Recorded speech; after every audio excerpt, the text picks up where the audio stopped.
is ending tomorrow. I think for many of us it's a relief. It has been a difficult month for our country since those first idiotic, racist, hurtful, offensive remarks were made by Penny Sparrow.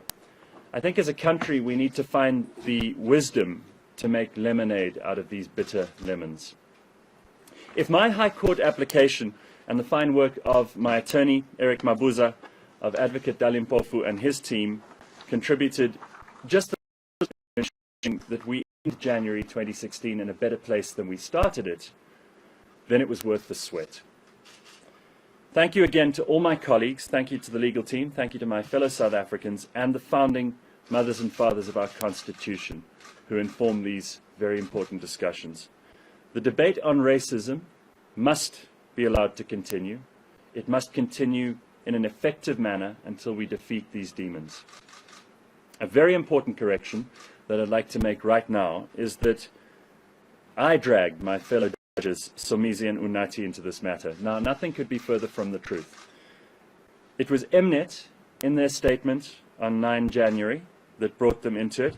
I'm going to quote from Mnet's statement so that you can hear it in their words. Over the last few months, following Unati's indiscretions on social media, we've been in discussions with our judges, presenters and talent to sensitize them to the risks of using social media. All the Idols SA judges were reminded that Mnet holds all brand ambassadors and employees to the highest standards of our ongoing efforts to promote and build a modern and inclusive South Africa. Unfortunately, we then had to deal with Somizi's inappropriate comments, and following the latest issue, we have now implemented a zero-tolerance policy for all social media posts that go against the spirit of nation building. This is Mnet speaking. This policy will apply to everyone associated with our brands going forward. We do not believe that Gareth is a racist, but his response showed a lack of empathy for our history, and it is important to differentiate between freedom of speech and hate speech, blah, blah, blah. That's Mnet's statement. Now, to me, as a broadcaster in South Africa, and as an African, freedom of expression is a fundamental human right that underpins all the other important rights. The ability to access information, the ability to hold to account the powers that be, these are vital things in the healthy development of society.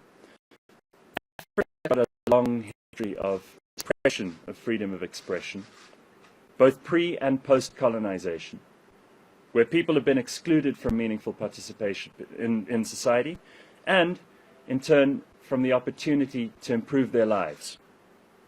Where to next is the big question. With regard to Idols, the show will go on. There are talented and not so talented people lining up in Durban right now, waiting to be heard and discovered and for their big break. And I'm waiting to meet them too. Here we are today at this cliffcentral.com hub of ours, with so many, and I want to thank all of our talented presenters for coming here today too. Some of our amazing personalities are here today. These people are going to drive those discussions forward on their various shows, and I invite you to join us. We're building a platform that we launched in only May of 2014. It's about engaging in real conversation about everything that happens in our world, all the things we experience every day, the things that make us laugh, the things that make us cry, the things that make us smile, the things that inspire us, and the things that empower us. So this is now the kind of platform where people don't have to be scared to have those conversations. Real ones, meaningful, authentic ones. The stuff that can foster greater understanding here in South Africa. Also unity. We will be leading the charge, and we can and will continue to do what is necessary to build this great nation of ours. If you haven't already joined our party, you can log on to cliffcentral.com. You can download the app, and you can listen to podcasts whenever you like, anywhere, anytime, any place. So, you need to know only those facts for the moment. Viva Unscripted, Uncensored, Unradio. Viva South Africa. And if you have any questions, you may direct them to Eric or to me. Thank you. I've got a question. How are you? Fine, okay, I'm Suzanne. Yes, from Suzanne. Liverpool. I know, I think I gave you the address. Yes. What I would like to know is, why are you not in Durban today? Idols works a little differently to what the public perceive it to work like. There are preliminary auditions where the thousands of people that you see lined up go through a preliminary judging before they appear before us. So the judges only see them at the final end of that auditioning process, and then that's on TV. That's the part you see on television. And that only happens, I think, on Tuesday or Wednesday. And when will you join them? Well, we'll have to wait. I'm waiting for my plane ticket. Okay, so you're waiting for Mnet to get back to The you. producers will probably contact us in due course. I mean, I hate to ask, how awkward is it now between you, Onati, and Somizi, and how awkward is it likely to be behind that panel? You know, we're a family, and I'm not saying that in some glib way. I love Unati, Somizi, and Randall, even though Randall doesn't love any of us back. We've all worked together for a very long time, and the show really is one of the reasons I kept doing the show over 11 seasons is because it feels like family. There are so many good things that come from that show. Some of the discussions that you don't get to hear that we have off camera that are hysterical. We've had to get changed in front of each other in change rooms at the State Theatre. We've gone to gym together at Sun City. We sit and drink together after the shows. We really are friends. I don't think there'll be any awkwardness at all. As you know, Somizi has a show here at Cliff Central too. This was, unfortunately, the lawyers are adversarial people, and they they bring these things out in court. But I want to make it clear that we didn't bring the other judges into this at all. Is that right, Eric? That's correct. And they're my friends. In fact, because of the nature of our legal system, things get said in court, some of them not so nice, but that's part of the job. But at the end of the day, those are forgotten and forgiven. And all I have to say, if Somizi is still cross with me, woo shem. The ANC Youth League this morning said that they're going to be boycotting the Durban auditions, and I'm assuming that there will be roll-on effects to that. What is your reaction to that? It's the ANC Youth League. I think they got 20 people at the Standard Bank, and they said they were going to protest there against Chris Hart. As far as I can tell, most of the important people that were in the ANC Youth League are now in the EFF, but I'm not going to get political. And if they're going to do that, they're going to do that. We'll have to see what happens. I think it would be wrong of them to stand in the way of young people with talent who want to go and have their audition. And I think that would be properly destructive. If anything, what we've tried to do is keep things on track so that the auditions go ahead, as have Mnet, as have the producers. And I think anyone who stands in the way of young South Africans achieving their dreams can't possibly be a youth league we could want to associate with. Certainly not me. I'll direct this question to Mr. Mabuza. Is it possible that from this point, Mnet could still cancel the contract with Mr. Cliff, and possibly then we wouldn't see him in early Feb when the auditions kick off? No, I don't think so. In fact, Mnet has said publicly that they respect the court decision and they're going to reinstate Mr. Cliff. I don't see that. It would be quite a surprise for them to do that. But if they did that, they will obviously meet us in court, because we could never accept that. I'd like to know if you'd want to continue on with Idols past the 12th season. You know, every year we evaluate it, and the truth is that every year the contract is up for discussion between the parties. And towards the end of last year, there were questions, should I, shouldn't I, as there are every year. And we would have to look at it on a case-by-case basis. I do think, though, if I did another season, there'd have to be a lot of thought put into it this time. Things haven't gone as they have in the previous 10 years, so we'd have to think about it carefully. I know you said the bygones be bygones. But are there any other legal avenues that you would want to pursue to clear your name? I mean, people have, you know, at MSC, they don't want a perceived racist to be, the brand manager. Are you going to seek other legal avenues? Look, again, things are said in court that sound a lot meaner than they are in real life. But we have got a period of 60 days or so, right, Eric? we still have that part of the defamation still hanging. So we'll be monitoring their conduct from now on, and it will be dependent on how they behave, whether we proceed with the other part of our case. But we are extending a hand of friendship, saying let bygones be bygones. Yeah. Idols shouldn't be about the judges anyway. Are you scared in any way about this 1 week notice period that they could just throw at you at any time? Or are you being cautious about your footsteps and your conduct and how you hold yourself? I think both sides are being cautious, but I'm not concerned about it. You know, it's still it's up to Mnet to decide how to act or not act on that 7-day notice period, and we haven't certainly got any communication to that effect from them yet, have we, Eric? I can assure you they'll re-look at that 7-day notice, because we told them in court that you can't just cancel because you want to cancel. You must have a reason for that. And we already know why they terminated him. For them to try and use that will be quite untenable. I have no fear about the 7-day notice. I think it's passed. Sorry, last one. And what do you make of this? We still think we made the right decision by terminating your contract, in Mnet's statement that was issued out last night. You know, Advocate Dalimpofu was on my show on the Friday after this whole social media controversy broke out, but before I'd spoken to Mnet. And he mentioned then, we were talking about reconciliation and the difficult discussions South Africa has to have. And he brought up the fact that in order to get to a point where we're going to understand each other and move forward, we almost need to admit that we were wrong. Now, I've admitted in a number of ways that hurting people's feelings was, it's an inappropriate, kind way to respond. And for them to say that they still think they did nothing wrong, it's kind of like Alcoholics Anonymous, and you don't go to the first step. So I feel that could be a problem, but I think we'll put that aside and we'll it with positivity. We don't want us to hold anything back.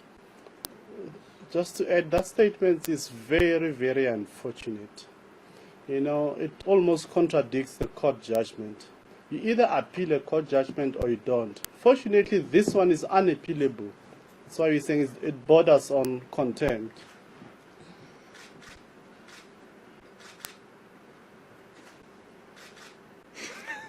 Next question.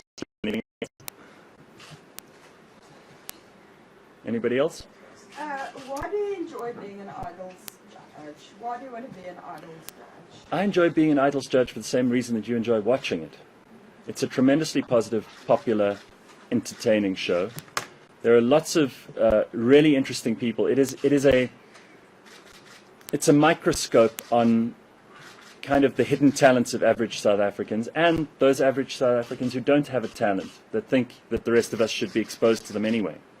It's a very interesting show. I don't need to ring the bells of how successful it's been all over the world. But here in South Africa, we've reached a record number of seasons. And I think it continues to be a powerful and positive influence in society. And it's also been a very controversial show. You know, every time someone gets voted out, it causes controversy. So let's not pretend that everything up to now has been uncontroversial either. It's part of the reason it's fun to watch. You've got one camp who supports this person, another camp who supports that person, and it gets very heated. Even between the judges, we sometimes argue over people to the point where it's a controversial discussion. That shouldn't detract people from enjoying it. O'Neill. It was very interesting that even the judge picked that up, that Mnet has Gareth because of his controversy and shock and awe personality. So they should not be surprised when he says something controversial to a point of trying to kick him out of the show. This is O'Neill, who is one of our presenters here at cliffcentral.com. He does an amazing music show, if you haven't heard it yet. Thank you. Now, in light of everything that has happened, and taking into consideration the platform that you have here, is there anything that you wish people knew about you that they may not necessarily know, based on what you've already seen in the public forum? I do 3 hours a day, 5 days a week on air. It's solid talk now. There's no music in between. You get to hear about anything you want to know about me during those 3 hours. And I promise you there's no hidden part of my personality that I'm hoping that you'll scratch open and suddenly discover I've always been a racist or some other horrible thing. This is 16 years in the making. CliffCentral.com is a year and a half, 2 years in the making. I'm very, very proud of the associations we've built up here, the kinds of shows that we've got going on here, the talented amateurs and professionals that we put on air here. I don't think there's anything that can be said that won't be said on CliffCentral.com. So O'Neill, I hope not. I mean, I certainly think to undertake the kinds of things that we've done in the last month has for me been personally very, very difficult and not particularly pleasant. So you have to do that for a reason. And it's not just to get back on Idols, and it's not just for this 25 million rand that everyone's talking about.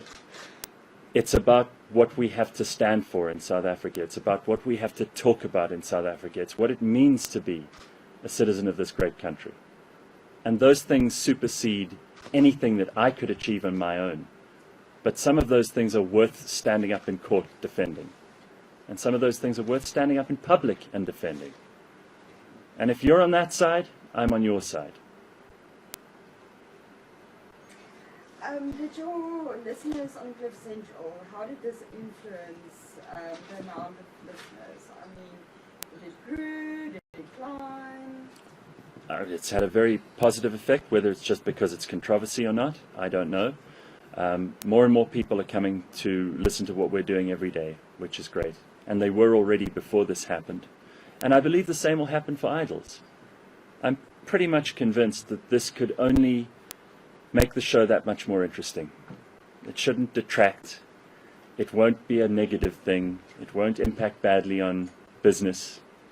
And I think more people who weren't interested in Idols before, or who fell off somewhere between season 1 and season 11, will come back. I hope. How many listeners do you have for this? Oh, we've got, I mean, it depends, because we've got podcast downloads and we've got live listening. And in terms of live listening, it could be anywhere between, 50 and 100,000 people on any given day. It could be as low as 3,000 or 6,000 on certain shows. It depends. And then there are the podcast downloads, which we're looking at about 300,000 or 400,000 a month in terms of total downloads. So it's not insignificant. We're very proud of what we've built here, and it didn't exist before. And that I think is the future of media. Everything you get these days, you get on your cell phone. Whether it's YouTube content, whether it's connecting with your friends and family, whether it's social media, everything on your phone, it's the one piece of equipment you carry around everywhere you go. And great audio content and great original South African audio content should be available there too. You mentioned in your statement. Suzanne, you're really dominating these questions. You mentioned that that you want bygones to be bygones. So how important is it for you to continue with the rest of the court case? Do you want the claim to go through? I mean, are you going to continue with that? Or are you going to determine how to go about that?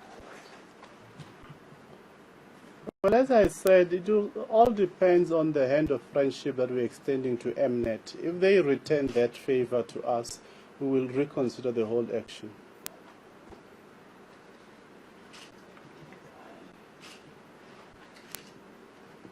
Is there anything else? Should we do a final one? Andrew Levy. Here's a controversial guy. Hello, Gareth. How are you? Andrew Rory here from Frankly Speaking. You apologize about the tweet. You Yes. recognize that it was insensitive. Has this whole event made you realize that you have some sort of racial prejudice? And if so, what have you learned about your own racial prejudice through this entire space? See, it's typical that the hardest question would come from one of our own people. But this show is especially worth listening to. They did a 4-part special on white privilege, was ringing in my ears the whole way through this discussion as well. I think we all have to evaluate this. I think we all have to sit down, and actually you and I had a conversation about this the other day. We all have to sit down and decide what our own constitution is. We all have to look at the things that matter to us. And whether you do that in some intellectual way or you do it in an emotional way, you have to figure out what you really care about and what you think is important. Because there's a lot of common ground in this country. And there's a lot more of that than there is the stuff that separates us. And if you care enough about those things that are common ground, then you have to dedicate yourself towards a positive, conciliatory national picture. That picture may change along the way. That picture may be informed by the opinions of other people. You may replace bad ideas with good ones along the way. But I think we all have to confront those things about ourselves that make us a little uncomfortable. Sometimes they're not dangerous things. Sometimes they're not hateful things. But sometimes we can do without them. And whether you're black or white in South Africa, we've got to abandon some of these negatives in order to build the positives. And that excites me. That doesn't depress me. Looking in a mirror every morning, I keep thinking I should look better than I do. I'm genuinely disappointed that I don't look as good as Tom Cruise or Brad Pitt. And the fact is that we don't somehow think our opinions are worthy of the same scrutiny, and they are. We should be able to sit in front of that mirror and say things to ourselves and realize that some of the things that we say to ourselves or to other people are the kinds of things that we need to work on and maybe improve. And if I can do that, and if this whole process has taught me or anybody else anything, it's that you shouldn't be afraid to say things, but you should consider the other person as much as you're afraid not to say those things. You know, we always talk glibly about how beautiful our Constitution is. When we give effect to those rights in the Constitution, some people complain. It's also very, very, very ironic. Gareth. Who are we talking to? Rory Chabalala. Rory from Franklin from Central.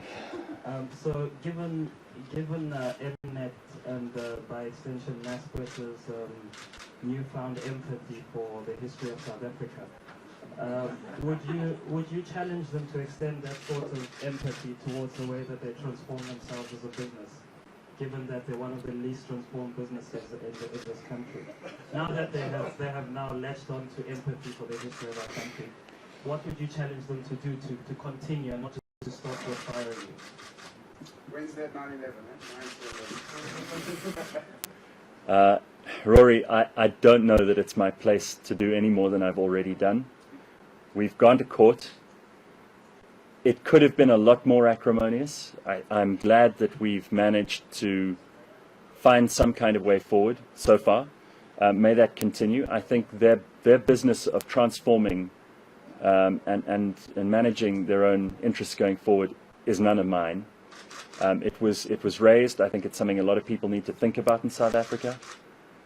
There shouldn't be, and there needn't be, any more pressure from me than there already has been in terms of highlighting some of these things. But I do not, and I want to make this clear, I do not hold a grudge, I said it earlier, against Mnet or its parent companies.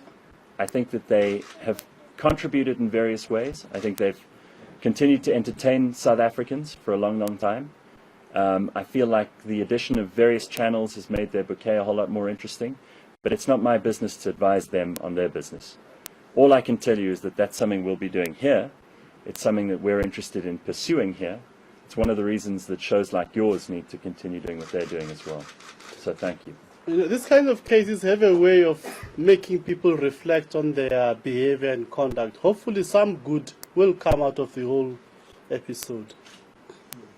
Gareth, one last question. Simply from Gentlemen by Choice in Plus Central. So you've spoken about the issues that we're facing, and I agree with you. These are discussions that need to be had. But I want to understand from you, what do you think is the way forward for South Africa, and how can we each, as South Africans, play a part in moving forward as South Africa? Now, without being too twee about this, Sipiwe, the answer is you. What you and Weza and Lesego are doing is precisely what we need to do. We need young people like you to stand up and say what you think. We need young people like you to take on leadership.